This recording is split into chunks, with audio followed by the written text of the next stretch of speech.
Bienvenue à Barcelone, la capitale catalane accueille aujourd'hui une nouvelle manche, une nouvelle régate de l'America's Cup, mais aussi et surtout, du moins pour nous, le premier mondial du Cupra Terramar. Et pour en parler avec nous, j'accueille David Faveste, directeur de Cupra Import chez D'Ieteren Auto.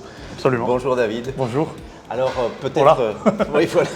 peut-être d'abord un mot sur la date choisie pour ce lancement en plein America's Cup, un événement majeur dont vous êtes le sponsor. Oui, exactement. Donc Cupra est un des sponsors majeurs parce que ça se passe à Barcelone et c'est une des plus anciennes compétitions, donc l'America's Cup.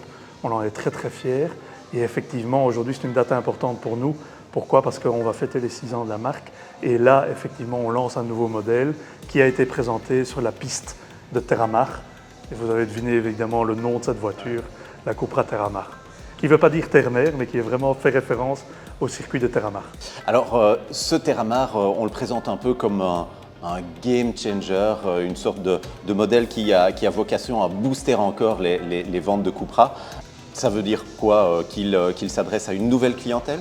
Oui, il complète en fait notre clientèle, c'est-à-dire qu'aujourd'hui on sait que le SUV reste très populaire, on est plutôt sur des véhicules même sportif, on va dire. Et donc, entre l'offre du Formentor qui est vraiment plus radical et le Tavascan qui est en full électrique, il nous manquait un SUV un peu plus familial, un peu plus cossu, et ça sera le rôle que va revêtir le Terramar. Il va aussi s'adresser là où le Tavascan va s'adresser aux grandes flottes, en principal, parce que c'est un véhicule totalement électrique avec plusieurs batteries et plusieurs autonomies.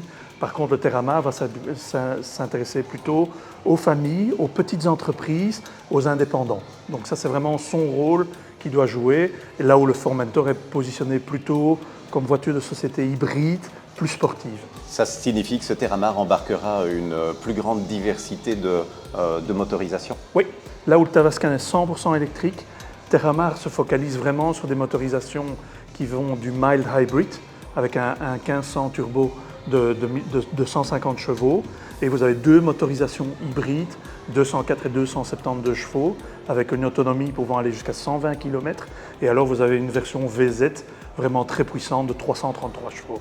Ça vous fait quoi? 7 modèles, 8 modèles? Oui, on va arriver à 7 modèles en fait. Là, on a 6 modèles avec le Terramar et on rajoutera en fait le Raval en fin d'année prochaine. Donc on aura vraiment du segment, je vais dire B, jusqu'au segment D.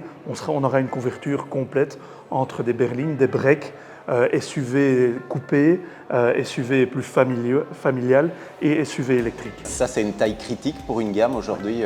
Oui, ça, c'est vraiment la marque en tant que telle doit avoir 7 produits pour vraiment passer le cap des 2% de part de marché. Et pouvoir répondre à différents besoins, différentes envies, différents types de clientèle, fleet particulier. Et là, on peut dire qu'on couvre vraiment tous les segments porteurs en Belgique. On laisse vraiment les segments très haut de gamme, dont les SUV du segment D et les berlines du segment D, plutôt à des marques comme Audi. Par contre, Cupra sur le cœur de niche, qui est vraiment le segment flotte en Belgique, là, on sera effectivement très présent. Alors on a l'impression que ce Terramar, il appelle un nouveau repositionnement de l'ensemble de la gamme Cupra. Ouais. Est-ce que Cupra a vocation à devenir une marque premium? Oui, absolument. Donc comme on l'a toujours expliqué, Cupra est le pendant, je vais dire, rebelle dans le groupe Volkswagen. Donc c'est le pendant rebelle d'Audi en fait. Donc le positionnement est effectivement beaucoup plus premium.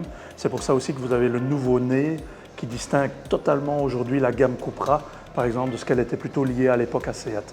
Donc là, on a vraiment sauté le pas. Vous allez voir par exemple que toutes les finitions intérieures des véhicules ont fait un bond encore plus grand. Donc des finitions par exemple moussées, des cuirs, des alcantara à l'intérieur, souvent vegan en plus, donc ce qui est quand même une bonne nouvelle. Mais on a fait un bond aussi au niveau technologique, notamment au niveau des systèmes d'infotainment, au niveau des systèmes de sécurité de la voiture, au niveau des autonomies électriques, qui la positionnent définitivement vers un segment beaucoup plus premium. Le réseau a déjà pu découvrir la voiture? Non, vous avez été plus vite qu'eux. Vous avez eu la primeur aujourd'hui. Eux, ils vont la découvrir ce soir.